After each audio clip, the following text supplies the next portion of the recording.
Most investors have no idea what's already happening. They haven't even looked beneath the surface during this market meltdown to realize the huge rotation that is taking place. Complete change in the investment landscape based on the arrival of inflation. And this is going to completely change the dynamics that have existed for investors over the last decade. Pretty much everything that worked while the Fed was inflating this bubble is not going to work as the air comes out of it. And the air is going to come out of it. Despite whatever efforts the Fed may pursue to prevent that, I think they've already pricked this bubble, and there's really no way to prevent it from deflating.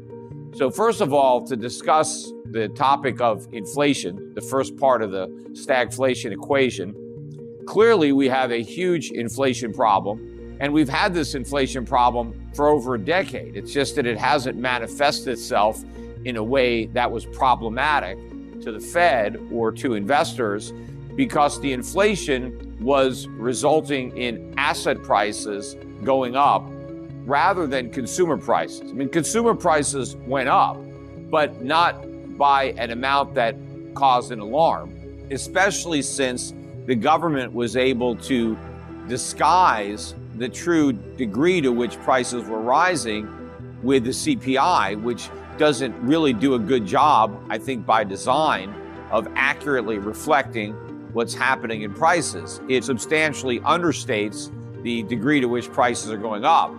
And so given the ability of the government to pretend that we had inflation below 2%, that gave the Fed cover to continue to create more inflation under the guise of quantitative easing and stimulus and 0% interest rates. But that money flowed primarily into financial assets, but it also fueled a record increase in U.S. trade deficits. In fact, we got news that the December trade deficit was a new record, $101 billion.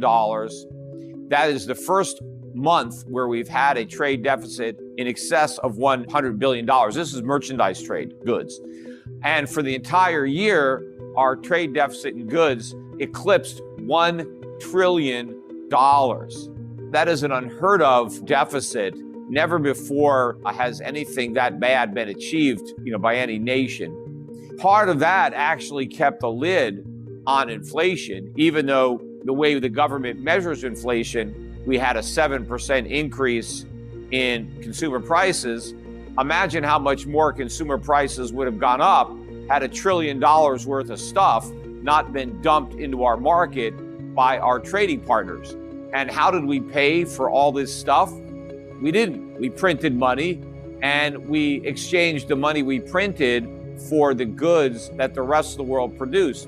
And Americans didn't even earn a lot of the money that they spent. It was just handed to them by the government in the form of stimulus checks or other bailout money. And where did that come from? Well, it came from the Fed's printing press.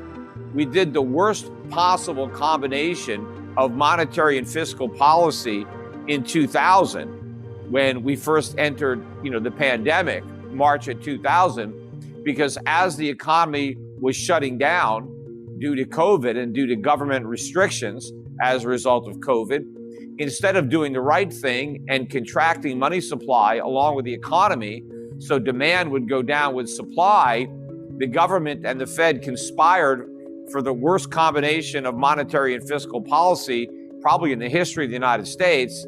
As millions of Americans were leaving work, the government mailed everybody checks to replace their paychecks. But the key is, when you're earning a paycheck, you're being productive. You're helping to produce goods and services, and then you're rewarded with pay, and now you can consume some of the goods and services that you help produce. But when you're not working, you need to consume less.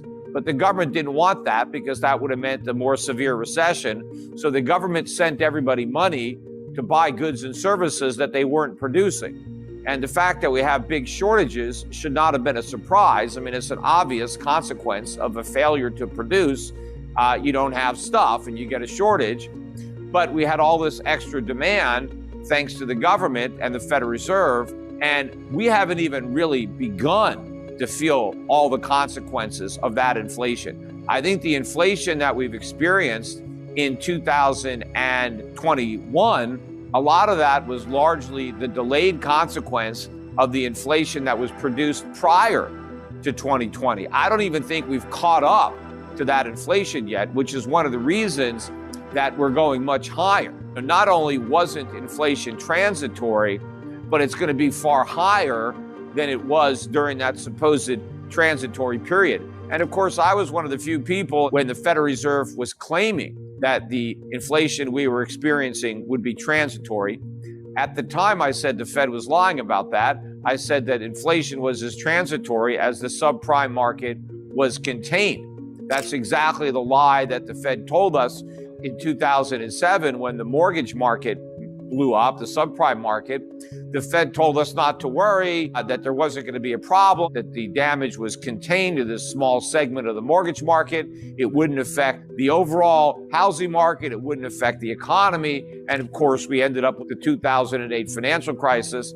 I think in many respects, people at the Fed might not have even believed those lies, but they told them anyway because they wanted to placate the markets. They didn't want the markets to be afraid of what was going to happen. And I think that was pretty much what they were doing again this time. They didn't want to level with the markets and deliver the bad news about how bad inflation was going to be.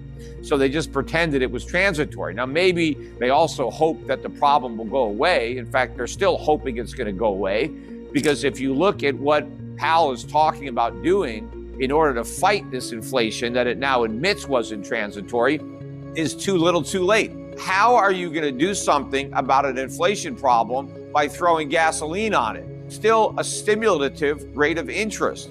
Yet somehow now it's an aggressive tightening that's going to take care of the worst inflation in 40 years. And the reality is, it's not the worst inflation in 40 years. It's the worst inflation ever.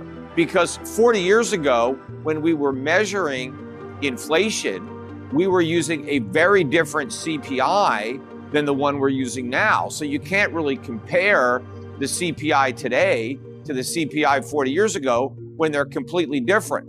So if you measured what happened to prices last year with what happened 40 years ago using the same CPI that was being used then, he had an increase in consumer prices of about 15%. And that would make it higher than any year of the 1970s. In fact, it would be higher than 1980, which until last year was the high watermark for the CPI at 13.5%.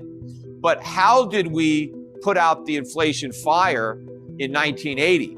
Well, Paul Volcker brought interest rates all the way up to 20%, so that we had a real rate of interest of 6.5%, and we created a powerful incentive to hold on to US dollars and to save money, because we offered savers a very high real yield on their savings. And of course, Treasury bond yields also soared.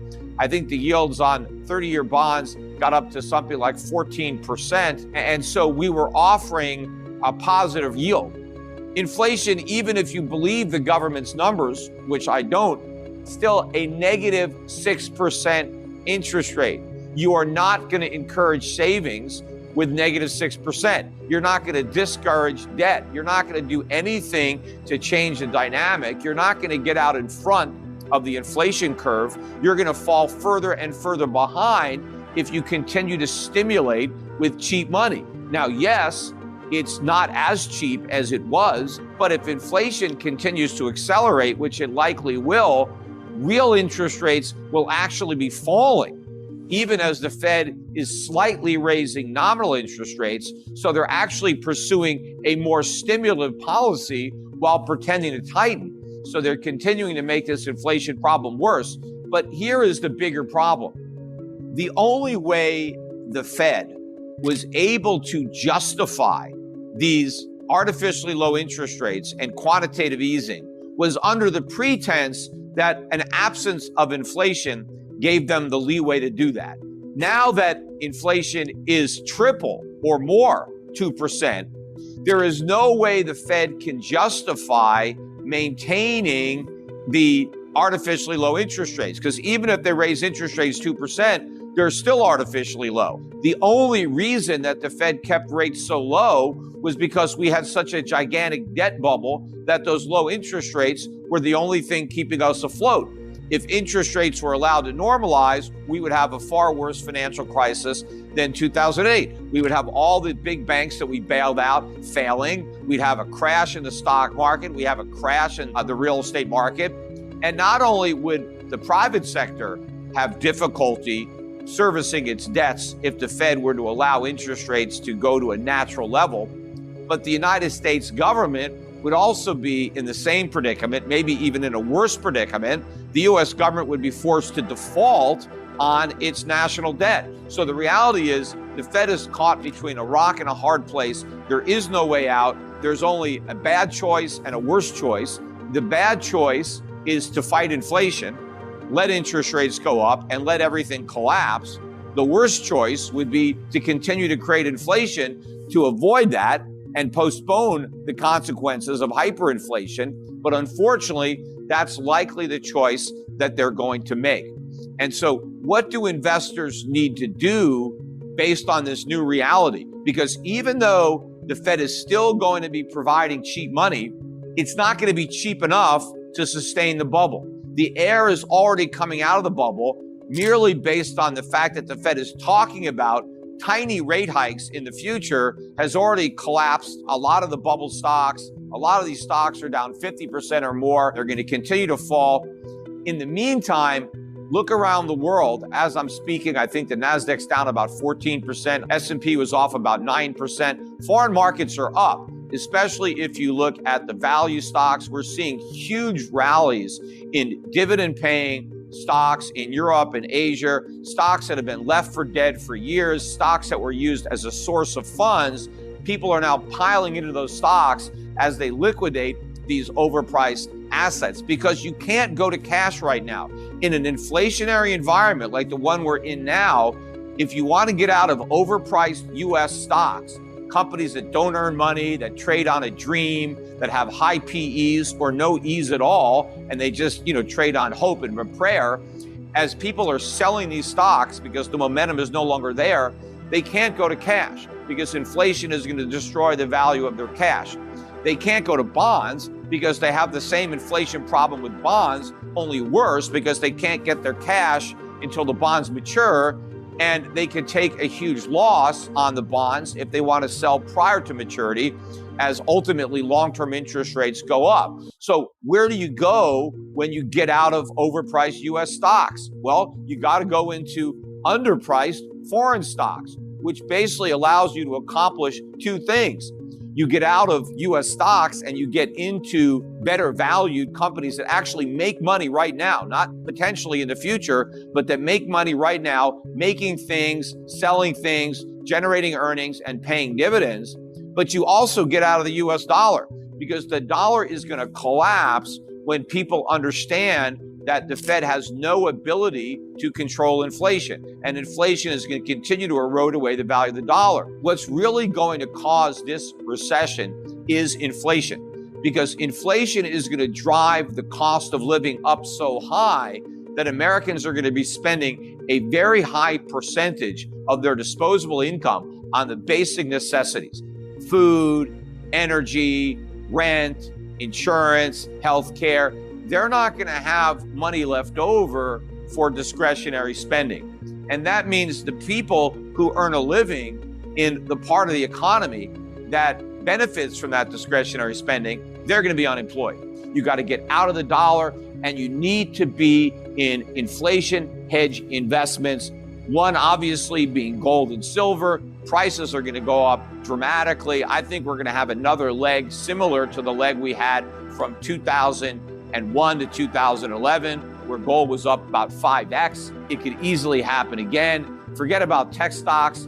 They're old news. They worked in the past. They're not going to work in the future. What's going to work is what worked in the 1970s, the last time we had stagflation. Of course, this time it's going to be far worse. The inflation is going to be much worse. The economy is going to be much weaker. And unfortunately, we won't be able to put a stop to it like we did in 1980 because we have no ability to raise interest rates because the country is completely insolvent, which was not the case in 1980 when we were still a wealthy creditor nation. We still had trade surpluses. We had relatively small debt relative to GDP, the mirror image of America today. So we're not going to have a positive ending. We're going to have something completely different and catastrophic.